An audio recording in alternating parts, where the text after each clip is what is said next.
ठुकरा के मेरे प्यार को मेरा इंतकाम देखेगी। दोस्तों यह गाना काफ़ी पॉपुलर हुआ था, जब आप सुने होंगे देखे होंगे। तो यह एक ऐसे कैरेक्टर पर फिल्माया गया था जहां पर एक लड़की एक लड़के को उसको पहले अपने प्रेम जाल में फंसाती है, फंसाने के बाद फिर उसको धोखा दे देती है। आज की कहानी भी कुछ इसी प्रकार से, जहां एक लड़की एक लड़के से लगभग 5 वर्षों से प्रेम करती थी। प्रेम करने के साथ साथ उसके साथ जीने मरने की वादे किए थे, कस्में खाए थे। लेकिन एक दिन उस लड़के को उस अपनी प्रेमिका के ऊपर कुछ शक होता है। जब वह उसको फ़ोन लगाता है, उसका फ़ोन लगभग 1 घंटे तक बिजी जाता है। और जब वह व्हाट्सएप खोलता है तो व्हाट्सएप खोलने के बाद भी वह लड़की ऑनलाइन रहती है, जिसको देखने के बाद वह लड़का बिल्कुल बिफर सा जाता है, गुस्सा से लाल पीला हो जाता है। तभी उसके दिमाग में कुछ ऐसा खुराफात पैदा हो जाता है, कुछ ऐसे कुविचार उत्पन्न हो जाते हैं जिसको सुनने के बाद आपके भी रोंगटे खड़े हो जाएंगे। आप भी सोचने पर मजबूर हो जाएंगे कि जो लड़के या लड़कियां पहले आपस में प्रेम करते हैं, वही फिर एक दिन ऐसा वक्त आ जाता है जो कि एक दूसरे के जान के प्यासे हो जाते हैं। जब वह लड़का अपनी प्रेमिका को मिलने के लिए बुलाता है, जैसे ही वह प्रेमिका को अपने पास पाता है, पहले तो वह उससे मीठी मीठी बातें करता है, प्रेम करता है, संबंध बनाता है। उसके बाद जब उसका इच्छा पूर्ति हो जाती है, तब वह अपनी उसी प्रेमिका को लगभग 36 बार नुकेले पेशकश से वार करता है और गोद गोद को उसको तरफा तरफा के मार देता है। दोस्तों आज की कहानी इतनी दर्दनाक है कि आप सुनेंगे तो आपके भी रोंगटे खड़े हो जाएंगे।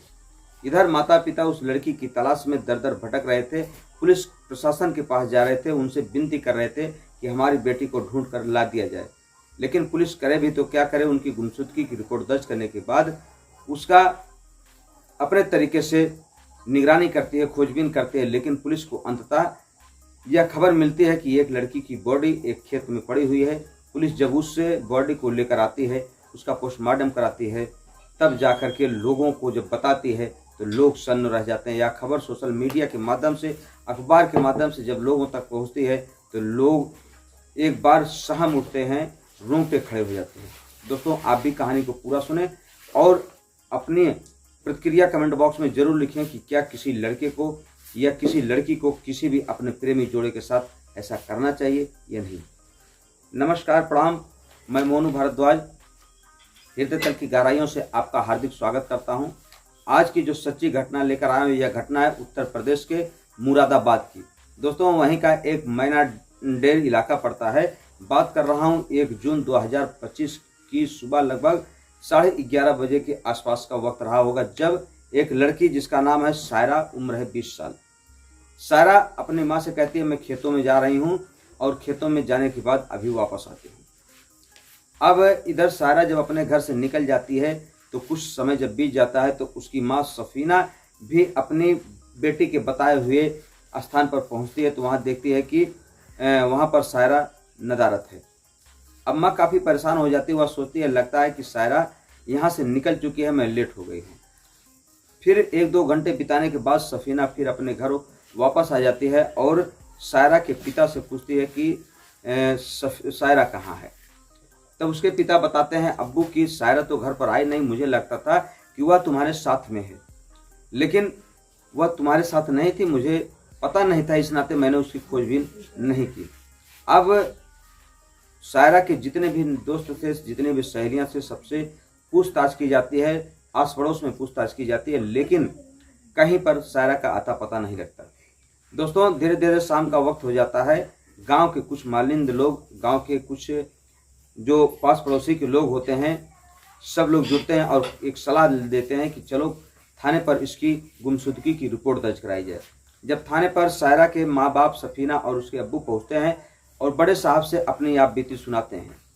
सुनाने के बाद वहाँ बड़े साहब पूरी बात को सुनते हैं और कहते हैं कि सायरा 20 साल की एक नौजवान लड़की है।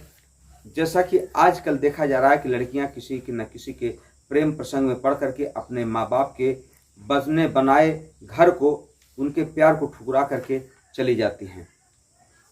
आप भी थोड़ा सा इंतजार कर लीजिए, हो सकता है कि सायरा कल तक या 2-4 दिन तक वापस आ जाए।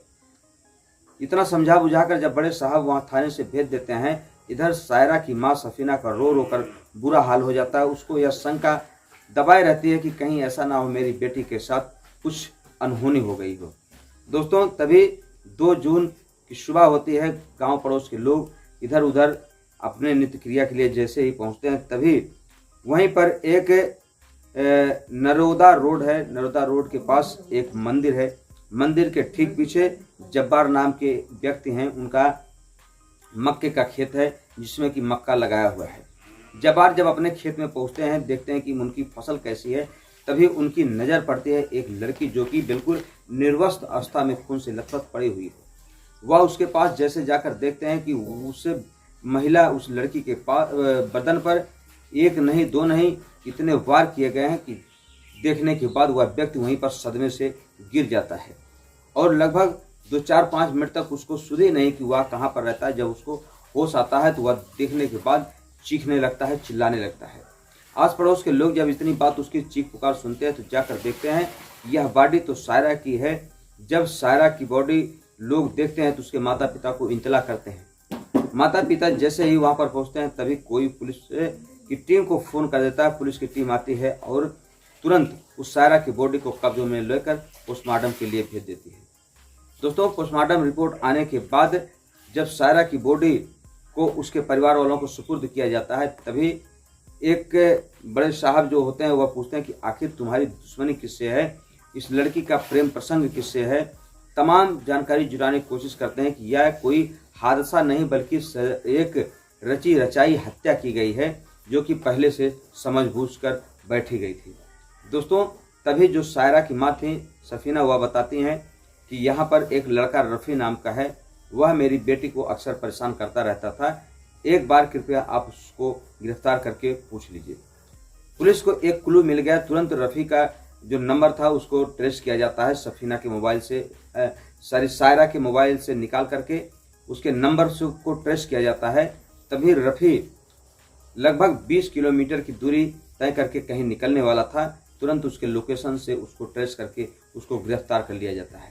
गिरफ्तार करने के बाद उसको थाने पर ला करके पूछताछ की जाती है कि आखिर जिस लड़की से तुम प्रेम करते थे, मोहब्बत करते थे, उसको तुमने इतनी बेदर्दी के साथ कैसे मौत के घाट उतार दिया। दोस्तों तब रफ़ी जो है पहले तो इधर उधर की बातों में टाल मटोल करता है, लेकिन जब पुलिस सवाल पे सवाल दागना शुरू कर देती है तब वह बताने पर मजबूर हो जाता है।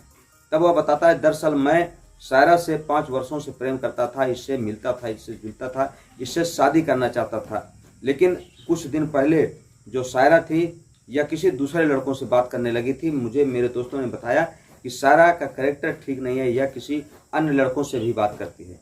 तभी एक दिन जब मैं सायरा को मिलने के लिए बुलाया और इससे इसका मोबाइल फ़ोन मांगा तो यह मुझे देने से इनकार कर देती है, लेकिन तब मैं अपने आप को समझा लेता हूँ और फिर एक दिन मैं सायरा के फ़ोन को जैसे ही फ़ोन लगाता हूँ तो इसका फ़ोन बिजी जा रहा था।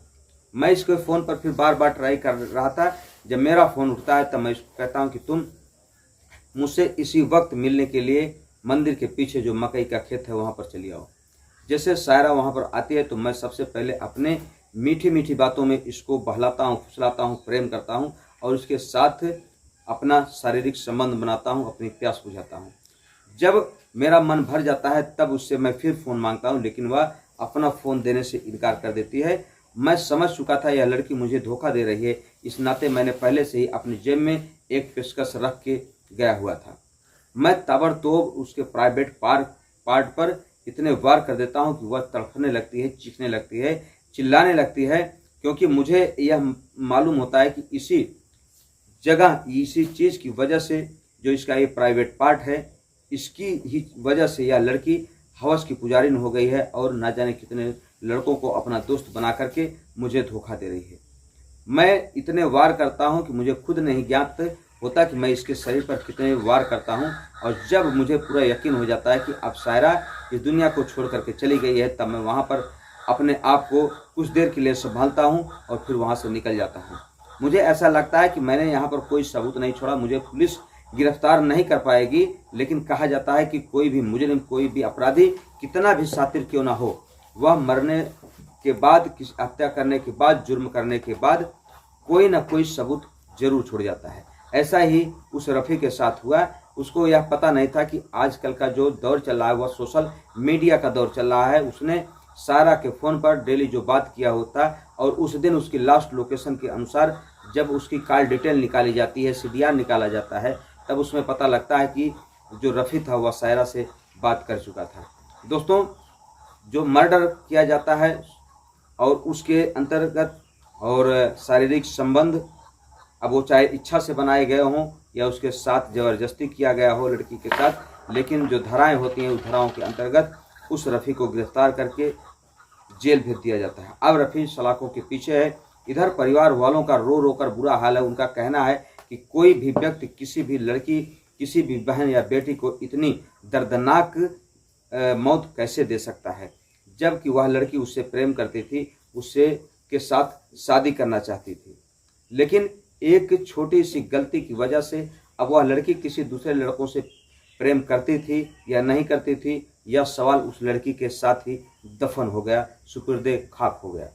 दोस्तों, अगर आप भी किसी भी लड़की से प्रेम करते हैं तो अगर उसका नंबर इस तरीके से पहले से जाता है, बिजी जाता है, तो आप उसको एक बार मिल करके उससे बात करें, ना कि किसी घटना को अंजाम दें।